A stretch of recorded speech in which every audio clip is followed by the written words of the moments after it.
What's going on, guys? Welcome back to my channel. I am currently getting ready for our micro Thanksgiving. We're just going over to Austin's parents' house to have like a little dinner. We're doing an Italian Thanksgiving dinner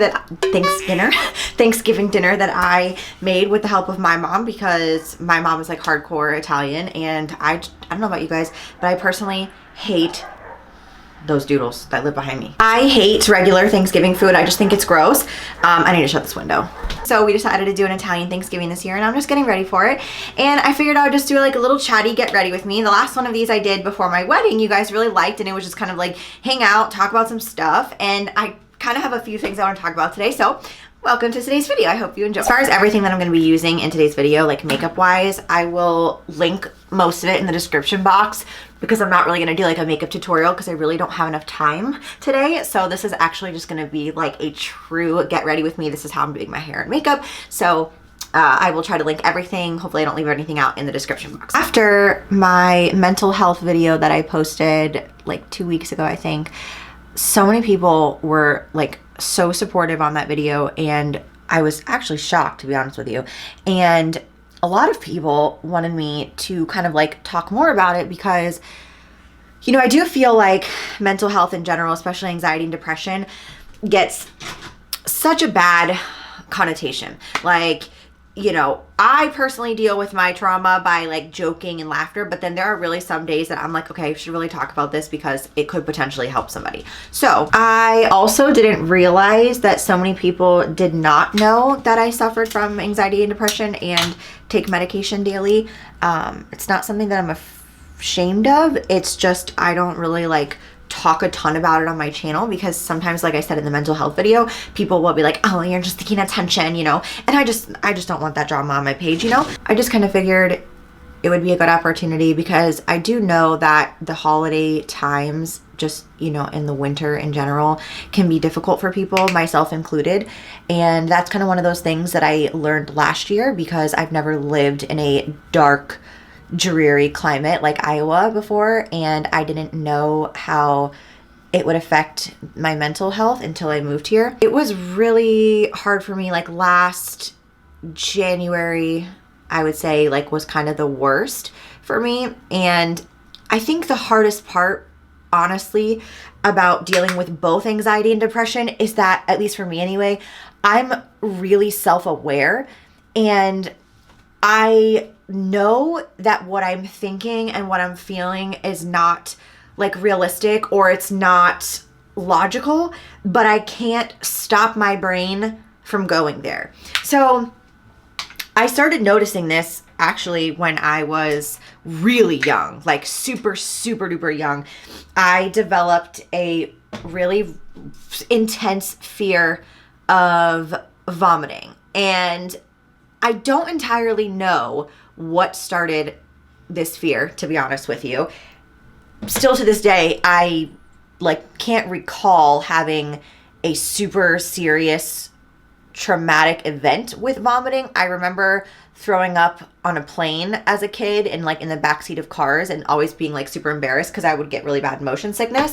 But I don't recall ever like really struggling with any type of vomiting. So I don't know where that phobia developed, but I have had that phobia literally like since, I don't know, first grade. Like I can remember begging my mom not to go on field trips because I was so scared I was going to get motion sickness and get like super duper sick.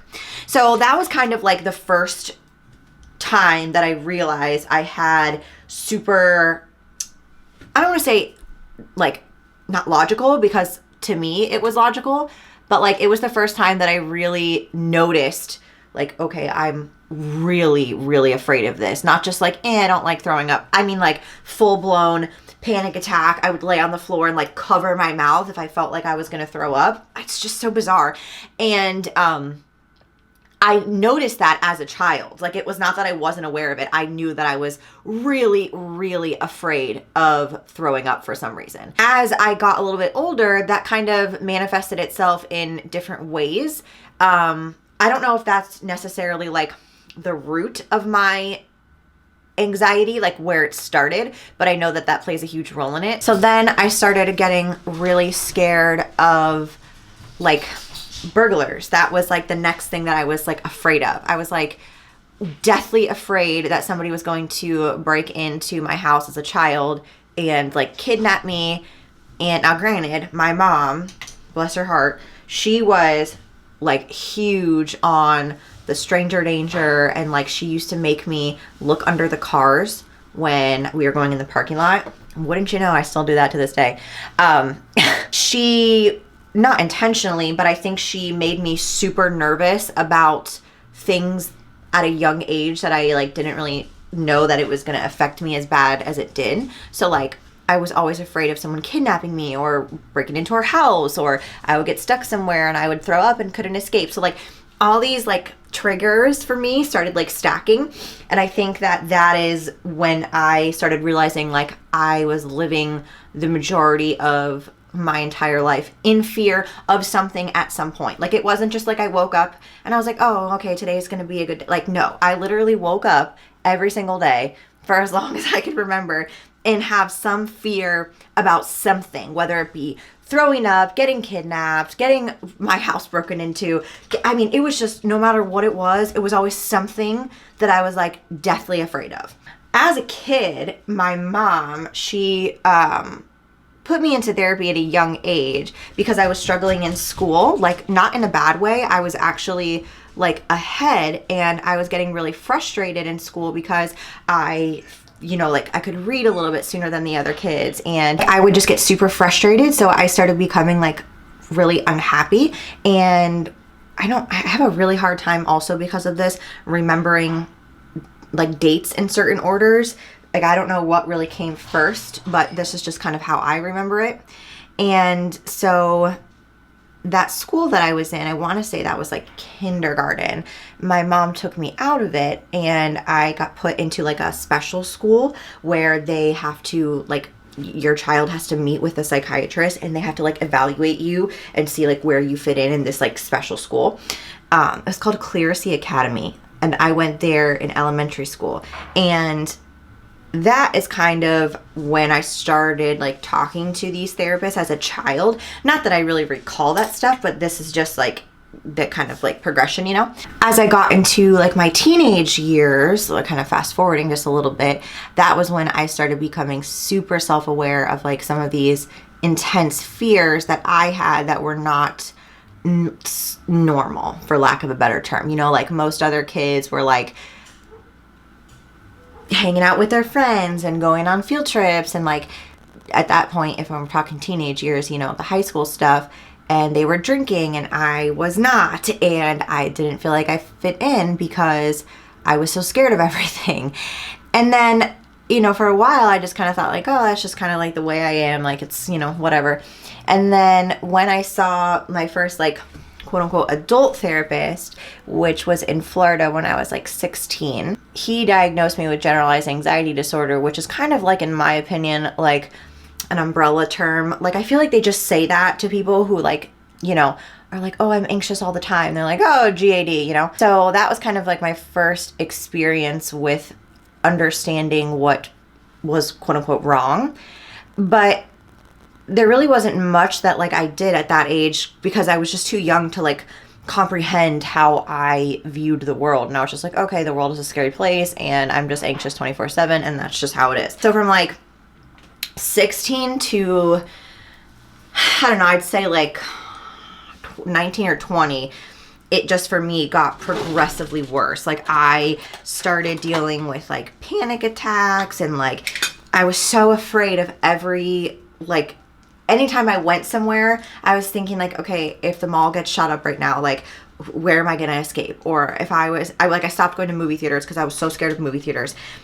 Just like anything that could potentially have a bad outcome, I just avoided it. And it was so unhealthy because I was like isolating myself.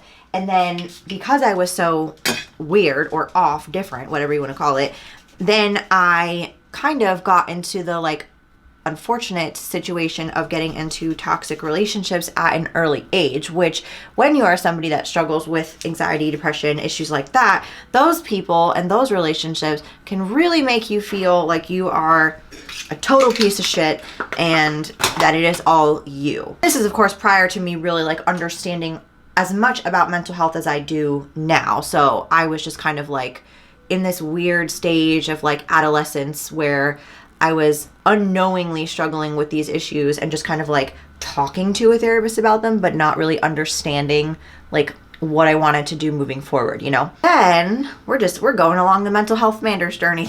Mander, this title of this video is going to be Mander's mental health journey. So then when I got to be like 20, 21, I was still seeing that same therapist, and I was like, listen, I cannot live my life like this. Like, I literally, I couldn't do anything without like full-blown like stomach issues, hands sweating, panicking the whole time. I couldn't eat. And I really think that that's where the brink of my stomach issues began, to be honest with you.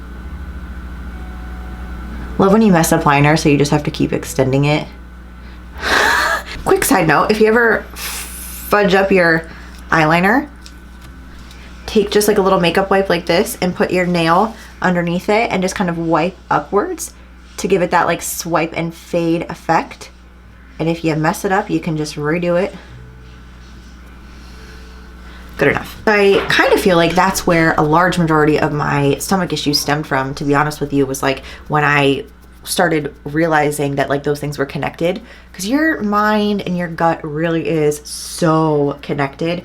And at that age, I just thought there was like really something wrong with my stomach, which there is, but it was definitely exacerbated by the anxiety issues that I was struggling with. So that was like very, very early 20s. I think like maybe I was 20 years old. And I told my therapist at the time, I was like, I think I really need to be put on medication because this is not normal. Like, it's not just like, oh, you know, I'm scared of big crowds, or like, oh, I'm scared of flying. It was like literally taking over my entire life, and I wouldn't do anything that potentially could put me in a situation where I would throw up, maybe, or I would get kidnapped, or somebody would blow something up. I don't know why those were my fears, but they were.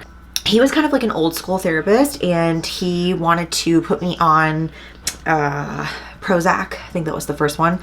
And I didn't know any better. You know, I was so young, I had no idea about SSRIs and like the potential side effects. And of course, you know, as a doctor, they just tell you, they're like, yeah, you know, if you feel like this, just tell me and we'll change it.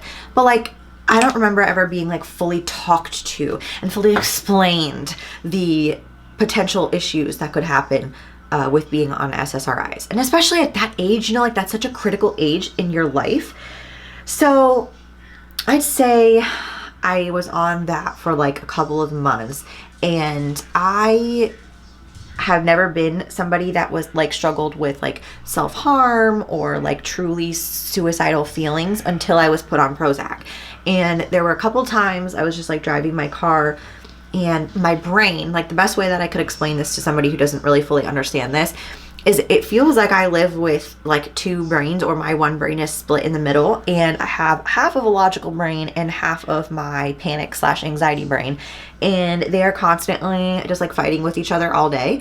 And it's like my crazy anxiety brain goes to 100, like 100 all the time, and then my normal brain is like, bro, no, like this is just your anxiety talking, like let's not go there, let's not go there.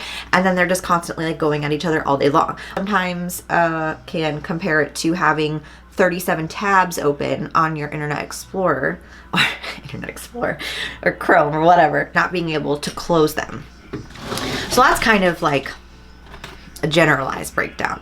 But when I was on that, I started feeling like, okay, I can't deal with these feelings. Like I want to kind of just like crash my car into a pole. I want to kind of just like, I was having these really scary suicidal ideations. That was just not me. So I was like, okay, we are not gonna do this. So I went back to him, and he was like, yeah, you know, that's pretty common. I'm like, okay, thanks for telling me. And so he switched to something else, which I can't remember what it was called at the time, but it was another one of those like old school ones, you know. And same thing happened. So this is like a full year of starting to be like, okay, this is so depressing, and what the heck is wrong with me? Like my mom even at one point said that she, like, it looked like there was no light in my eyes. Like I was just like, ugh, all the time. So needless to say, went back again after that, and I was like, no, like I want to be me. And I think that's like a huge thing that deters people from SSRIs in general, because they can be so just like draining of your actual personality, which is not what I wanted. Third time was a charm. Actually, no, fourth time. One more between Lexapro. Oh God. This was actually given to me by a nurse practitioner who I wasn't really a huge fan of, but I still believe to this day she makes money off of the things that they sell. I don't know if that's true or not, but put me on this brand new one that at this point I was like 21, 22, I think. And so I started actually doing my own research. So once I took it, I was like, oh my gosh. Like I started getting these really weird brain zaps where like I literally felt like I was going to have a seizure, because I could literally feel like my brain was getting electrocuted. It was so bizarre. And so that was a short-lived one, and I was like, absolutely not. So after that, number 4 was the winner. And then I started on Lexapro, which is what I talked about in my previous mental health video. And that is something that I have been on for, oh God, well, since I was 21 or 22, and I'm 27 now. So I hope that that explanation could potentially inspire somebody who is scared and or nervous to, you know, go that route. Number 1, that it's okay. And I think something that people forget when it comes to this stuff is like, just like when somebody has high blood pressure, or when somebody has, you know, something chemically wrong with them physically, it's totally normal for a doctor to prescribe something, right? But for some reason, when it comes to mental things, people are like so wigged out about it, and they don't want to get the help because of the stigma. They don't want to ask their doctor, or they're just scared because of, you know, like the experience I just shared. It can be really scary, because it's essentially changing your brain chemicals, and you may not feel like yourself, and it may take a really long time and a couple different, you know, types of medication for you to find what works for you. Again, obviously it's not for everybody, but I'm just sharing this because a lot of people were interested and also didn't know that I have gone through this in my adult life. I think it can just also be like a huge wake-up call, or just like a shock factor to people when they see somebody who is like, you know, very quote-unquote outgoing. I mean, for me, I'm not really like in a social setting, but on camera I am, because it's just me. But I think sometimes people get like, well, how could you have anxiety and depression? You know, like, you're so happy all the time, and how could you this, and it's just a very misunderstood thing, because a lot of times people who are that way are oftentimes very funny and very charismatic, and just, you know, like, they're just not your typical quote unquote depressed and or anxious person. And that's kind of why I was like, you know, I'm going to talk about this, because it may not seem like somebody that you know or that you love is going through something, but you just never really know, because we all handle things differently. And for a really long period of time, when I was like in my early 20s, I was extremely self-destructive. Like, the way that I dealt with those things mental health wise was so unhealthy, in the form of, you know, relationships and myself, the way I treated myself, the way I treated others. It was just, I didn't understand at the time, but now looking back, I can see that like that was a cry for help for myself, and I just didn't understand that. So, you know, it's always interesting to see the way that certain people deal with these things, because obviously we're all so different. And I would say it finally, until I was like 24, so really not a ton too long ago, right? Like 3 years, I started realizing that, okay, like, I need to really work on myself, and I really need to understand what these triggers are, what my issues are, and work through them. Because there's a difference between going to therapy and just like talking to someone, and actually putting in the work to be a better person and to learn about like what makes you you. And I think the biggest thing is that people get afraid with mental health issues because they don't want to admit that they have something wrong with them. But I will say that the first time that I really like accepted that and went to a different therapist and kind of, you know, started exploring some other coping mechanisms, because my issues don't really stem just from a fear of vomiting. That's like my first time I could remember having a significant phobia, but mine comes from my childhood and obviously, you know, my dad issues and abandonment and so on and so forth. Once I started getting to understand that and really getting to learn that, that was when I felt like I made kind of a step in the right direction in terms of depression issues, because this sounds like a good talk. It sounds like a good talk? Thanks. What really like started to cultivate that depression, at least for me, was feeling like there was something wrong with me. Like I was saying about having the two brains, you know, like I would have one brain that was just going and going nonstop, and it was fucking exhausting. I mean, it still is to live like that. Don't get me wrong. Like the thing that's going on with my dogs right now, I'm straight up having PTSD. I'm having nightmares. I was having a really hard time eating. And that was what I was saying in my other video about how like this kind of stuff can cultivate in other ways and you may not know. So what would happen is that kind of spiral would start, and then I would be like, oh my God, I don't want to live like this. Like I really do not want to be inside my brain. I don't want to be alive. I don't want to get up today. I don't want to do anything. And that was kind of how I started down that path of the anxiety turning into depression, which I know a lot of people struggle with, and it can be super confusing. Okay, sorry, I just stopped really quick to put my lashes on. I couldn't talk while I was doing them. Also, can we just talk about these super cute lashes from Velour? I think these are Velour. These are the ones I talked about in my Ulta/Sephora haul. I just love them for like that little pop of glitter. They're so stinking cute. Carrying on back to my little timeline here that I'm bringing you along with. I would say that truthfully, getting out of a toxic and unhealthy relationship was probably the number one contributing factor to my success moving forward. But once I really started to like put in the work in therapy and really like understanding where a lot of my issues come from and like what I needed to work on, I think that's when I started really just getting a better understanding of myself and like what I needed to do to be better. Now, there's obviously some things that, to be 100% honest with you, I just don't feel that I will ever be like fantastic at. For example, doing anything large and social. Like I just strongly dislike gigantic crowds and drinking and alcohol, and I really don't think that that's anything, to be honest, that I want to try to fix. Change, I should say, not really fix, whatever. But there are just some days and some times where it's just not a good time, and that's kind of why I made that video last week, because it felt not genuine to just be like, okay, here's a Sephora/Ulta haul when I am literally not eating, not sleeping, having a horrible time with this issue. Because like I was saying before, these things to most people like might not be a big deal, and you know, if their dogs were fighting, they'd probably just like either one, give their one dog away, or two, just let them sort it out. And I just don't, that's just not how I'm doing it.